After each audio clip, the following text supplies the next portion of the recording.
Today's race is a bit of a doozy. See, the winning margin for today's race will be just 6/1000ths of a second. It will go down in the NASCAR history books as the 8th closest finish in the sport's over 75-year history. Do you guys want to see how the race ends? I'll show it to you. Just don't blink, or you're gonna miss it. Did you see it? Don't worry, if you missed it, we'll break things down a little bit. I want to introduce you to a character. See, these videos, I tend to talk about the drivers behind the wheel a little bit more than the cars, but today's first character is going to be just that, a car. A car named Car 51. Now, Car 51 will have a very interesting life. It'll be born as a testing car for Richard Childress Racing. Richard Childress is the owner of the number 3 car in Dale Earnhardt's team, and this car is going to be built with him in mind. They take this car down to Kentucky Motor Speedway, where a lot of its developments start to take place. Things like improved shocks, coil springs, and other improvements are placed on the car. And 7 days worth of testing and developments go into the car. The crew working on this make a whole bunch of changes, and they put an incredible amount of effort into this, hoping to get this car better for speedway-style races. Races like Atlanta, Kentucky, and Indianapolis are all potential uses for this brand new car. The Richard Childress team loads up the car after testing onto a trailer and takes it to Indianapolis Motor Speedway. That's where our good friend Dale Earnhardt will drive it in 2 different sessions. The first session, he drives in his old standard number 3 race car that he'd been driving in the 2000 season. And then, after that session, he goes out and puts some laps in with Car 51. And when the team looks at the lap times, they notice something absolutely astonishing. Now, to put this into context, I want to show you the differences between the pole position time for the 2000 Brickyard 400 and the last place time. The difference between the slowest car to qualify and the fastest car to qualify was a fraction under 3/4 of a second, around 7/10ths of a second, okay? The difference between Dale Earnhardt's old number 3 car and Car 51 is 9/10ths of a second, greater than the gap from first to last in last yard's Brickyard 400. Now, Dale Earnhardt gets out of this car and he asks, "Hey, what's the difference between these 2 cars?" And the crews give him a bit of a breakdown, telling him that the parts have been changed, some adjustments, yada yada yada. And I don't think Dale liked this too much, because despite this car having a bit of a magic touch to him, Dale tells him to load it up into the trailer, and he's not going to drive car number 51. Dale always kind of had a bit of a, I'm going to do things my way. It was a little bit of the older NASCAR coming out in him, and the guy won 7 championships, and I'm not going to be the one to judge how he did things. But that being said, someone else will drive this car number 51. Richard Childress' team loads the car up and holds on to it for just a little while. Their goal is to use that car in the NASCAR Cup Series debut with the guy who test drove it those 7 days in Kentucky. The guy who test drove that car, by the way, was Kevin Harvick. See, there were already plans to get Kevin Harvick into the Cup Series well before Dale Earnhardt passed. Kevin Harvick had been working as a test driver with Dale for a few years now, and he was signed as a driver for Richard Childress in the then called Busch Series. The Busch Series now is called the Xfinity Series. It's a bit of a lower level of NASCAR, where a lot of younger drivers pave their way into a full Cup Series career. Kind of like AAA if you're a baseball fan. See, after Kevin Harvick's first full-time season in the Busch Series, he's already got 3 wins, and he had a good enough season to put himself 3rd in the point standings. Kevin Harvick's plan for the 2001 season was to run full-time in the Busch Series and just a few races in the Cup Series. But after the 2001 Daytona 500, Richard Childress would need someone else to fill Dale's seat, at least for the short term. Long term, they'll figure that out later, but for now, Richard needs someone that he can trust. And Kevin Harvick is the man to get that call. Kevin Harvick made his NASCAR Cup Series debut in Rockingham just a week after the Daytona 500. And he's done pretty well so far in his short term here in NASCAR. In Rockingham, he fought his way up from starting in 36th to finish in 14th, and then the week after that, they raced in Las Vegas, where he found himself with his first top 10 finish in the Cup Series. He's shown early on that he deserves the opportunity that's been given to him. And the next race in his career will take him down to Atlanta Motor Speedway, the 4th race of the NASCAR season. But this race, Kevin Harvick's got a little bit of a trick up his sleeve. Remember car 51? The one that he tested with last offseason? The one that was nearly a second a lap faster around Indy? And the one that Dale didn't want to use because he was a little stubborn? Yeah, that car? Kevin's going to be racing car 51. Only it'll have a 29 painted on it this time. With that being said, let's dive on into the race. We go green flag racing with Dale Jarrett as the leader on the inside line. Jeff Gordon is on the outside line, and our featured competitor Kevin Harvick is starting in 5th. Unfortunately, for the 3rd time in a row, we get a caution on lap 3.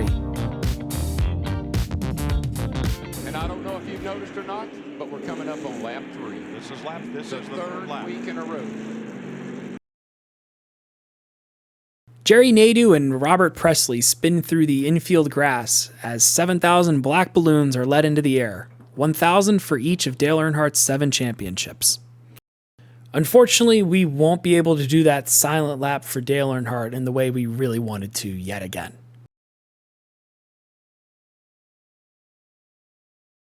We get a replay of the caution and we see that it's our good old pal Michael Waltrip making a bit of contact with Jerry. It's kind of a bit of a racing incident, but the two make just a bit of contact and that sends Jerry Nadeau through the infield grass. Right after we see that replay, we go back green flag racing, and I'm not entirely sure what happens with Dale Jarrett here. He was leading the race, and he takes down to the inside line like he missed a gear, and Kevin Harvick just rolls right past him, moving into the lead through turns 1 and 2 for the first time in his NASCAR career.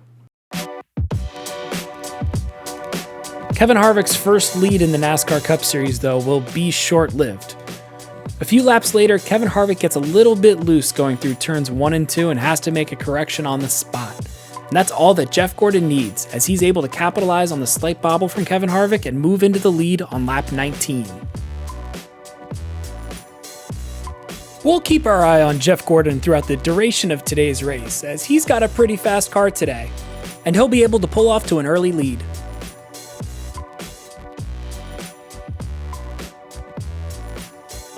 Jeff Gordon and Kevin Harvick both pit on lap 58 of the race, and after all cycles through the pit stops, Jeff Gordon and Sterling Marlin find themselves in a battle for the lead.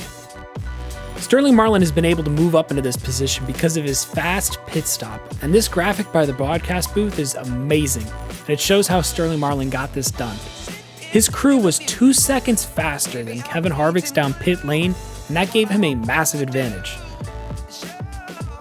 Sterling Marlin will take the lead for just a couple laps here, but Jeff Gordon is able to get his 24 DuPont Chevrolet back around him and into the lead again.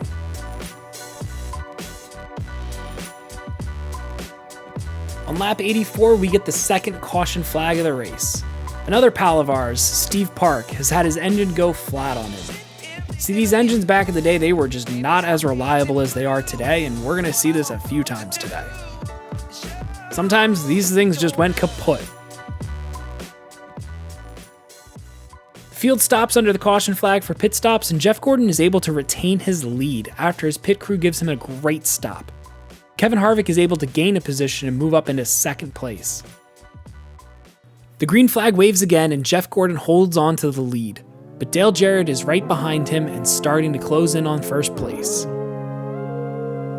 Coming out of turn 4, Dale Jarrett and Jeff Gordon are in a race to the line, and Dale Jarrett edges him out by, I don't know, maybe 0.02 of a second or something like that. It's not by much at all. But Jeff Gordon just really didn't have that speed coming out of turn 4 that he'd really hoped for. The definition of foreshadow is something believed to be a sign or a warning of a future event. Jeff Gordon is able to retake the lead in turn 1. Unfortunately, our friend Kevin Harvick, though, he's not having an easy time right now. Dave Blaney is able to get past him just a few laps after the restart, and Kevin Harvick is back in 4th position now. Jeff Gordon continues as the leader as we get a good green flag session here. But it's at this point I'd like to really truly introduce you to Dave Blaney. He's in the 93 car, and he's got his car dialed in after those last pit stops. He moves past Kevin Harvick and into third, and then past Dale Jarrett into second, with goals of chasing down Jeff Gordon for the lead. We get a commercial break, and I'll let you guys take a guess at what happens when we come back from it. No! Wrong! Chaos! Jeff Gordon has run out of... But not until he's forced to run almost a whole lap with no engine power. Jeff Gordon is able to get his car down pit lane and get it refueled, but he loses a massive amount of time here, going from the leader to a lap down. We're closing in on the halfway point here, and Dave Blaney is the leader, with Dale Jarrett running in second and Sterling Marlin in third. Jeff Gordon finds himself back in 26th position after the fiasco of running out of fuel. He's also still a lap down, and he's going to need to find a way back around Dave Blaney to get back onto the lead lap and have any chance of salvaging a decent result today. Let's see how our good friend Kevin Harvick is doing right now. Ah, yikes. He's getting passed by Dale Jr. for 7th place right now. And it's right around now when we'll get another caution here. This caution leads to a bit of a fiasco because of this flag that I haven't seen in a very, very long time. It's this red flag with a yellow X in the middle of it. It means that pit lane is closed. And for some reason, some cars decide to come down pit lane anyways. See, they didn't use like a light system back then. It was just this dude with a flag. And this flag means if you pit right now, you'll be sent to the tail end of the longest line of the field for the restart. And a few cars make this mistake, including Dale Jarrett, Dale Jr., and a few other racers. But anyways, after we get those pit stops, we go green flag racing yet again with Dave Blaney as the leader.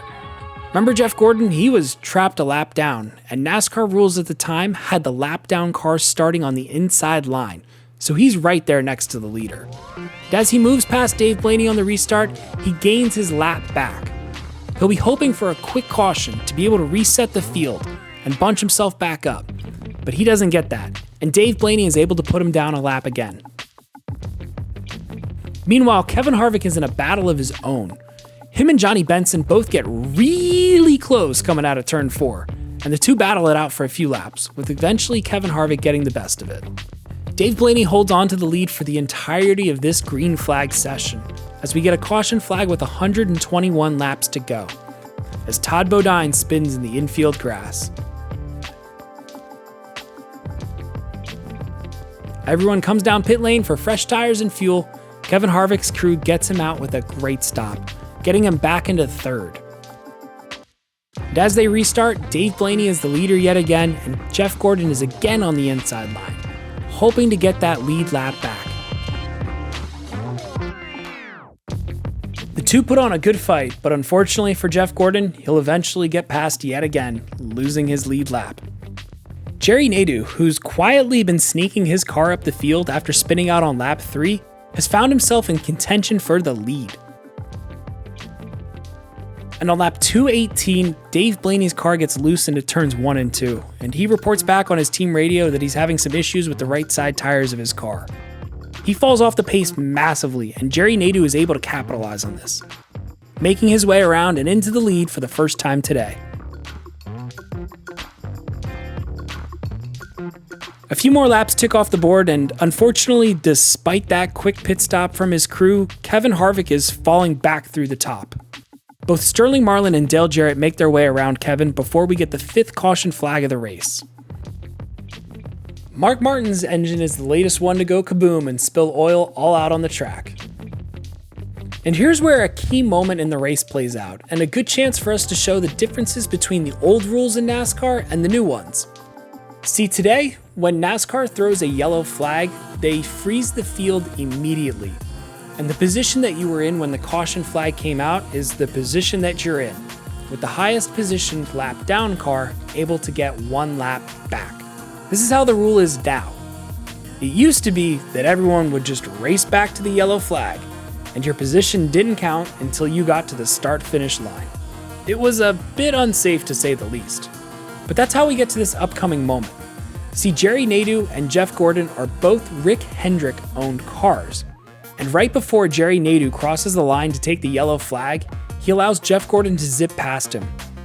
I mean, Jerry Nadeau really slows down just so that Jeff Gordon can get back onto the lead lap.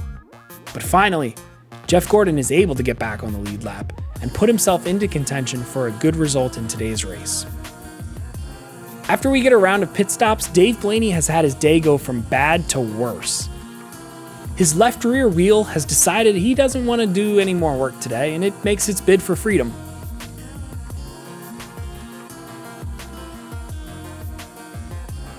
We'll go to commercial break and, oh, man. The 2000s were a different time.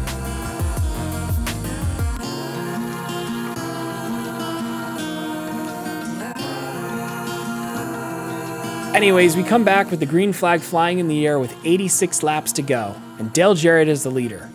And just a few laps after the restart, Jerry Nadeau makes his way around the outside. He'll go on to lead for a good portion today, while Jeff Gordon is making his way back up through the field, chopping his way into the top 10.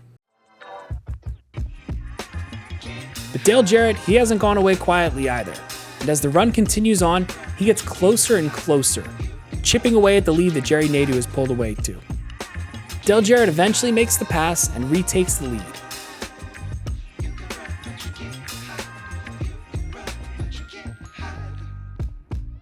But with 50 laps to go, Matt Kenseth's car decided it has had enough with today's activities as well.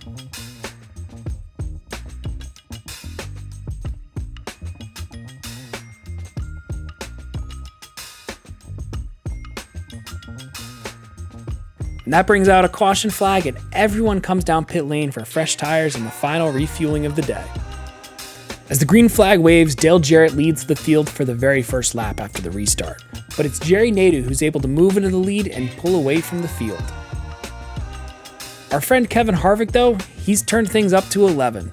He starts to bring the battle to Dale Jarrett, eventually going around him for second place. With 33 laps to go, the caution flag flies in the air yet again. Mike Skinner gets up into the wall and they throw a kinda soft caution flag for this. I don't know, that just kinda seems a little soft to me, but whatever, it is what it is. With this caution flag, most of the cars on the lead lap come down pit lane, but not everyone. Dale Jarrett and Sterling Marlin both stay out on older tires, and Kevin Harvick makes it through the pit lane as the first car with fresh tires. This will be a huge advantage with about 30 laps to go. After the restart, though, it's Jerry Nadeau who's able to get the best of it. It takes him just a few laps after the restart to move into the lead.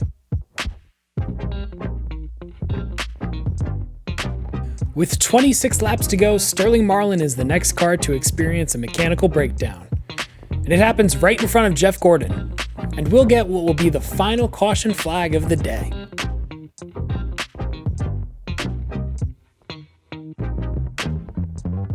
We get a quick restart and whoa, hey, watch out there, Andy. I told you this was the last caution of the day. We don't have any more yellows in the pocket for these sorts of activities.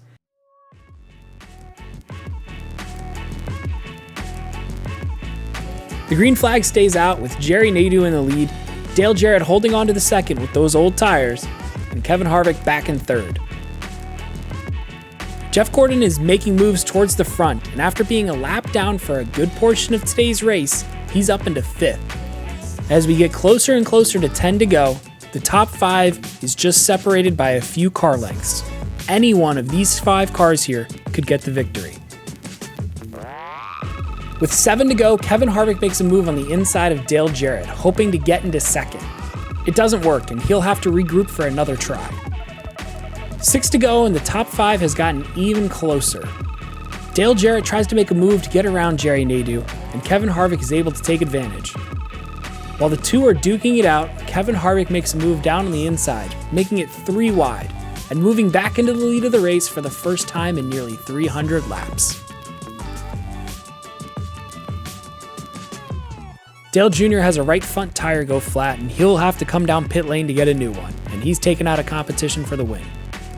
With the white flag waving for the final lap of the race, Kevin Harvick leads Jeff Gordon by just a few car lengths. What comes next is a moment in history. The white flag right here, 1 lap to go. The Childress team trying to go to victory lane for the 2nd year in a row in this race. We had a photo finish here last race. We're getting ready for another one, folks. Get up off your seats. Here they go. For 2 in a row, trying to set him up. Gordon's going to make the big move on the inside when they get down here to turn 3. Slow car might be in the way. Here he comes. He's going to drive it to the bottom. Oh, Harvick's leaving a lot of bottom open. This slow car is going to be in the way. Just like a year ago, he's going to get him, though. Here He's they going come. to get him. Gordon got loose. It's Harvick. Harvick by inches. Harvick by inches. Harvick by inches. What a race. What a finish. How did Jeff Gordon hang on to that car that loose on turn 4? Man. We got him. 29 car. You got it, buddy. Harvick, you got it. By 6/1000ths of a second.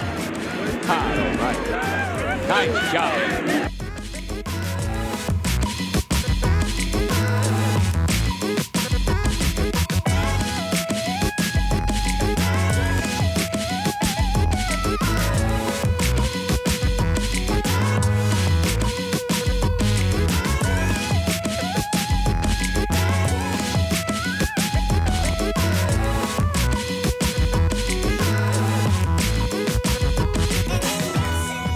Does this scene look a bit familiar to you? Crews are coming out congratulating him. This is like when Dale won the Daytona 500. It is. Look, there's not a team that isn't down there represented that can congratulate. The crowd still cheering him on. Pit crew members from other teams running down to congratulate Kevin Harvick.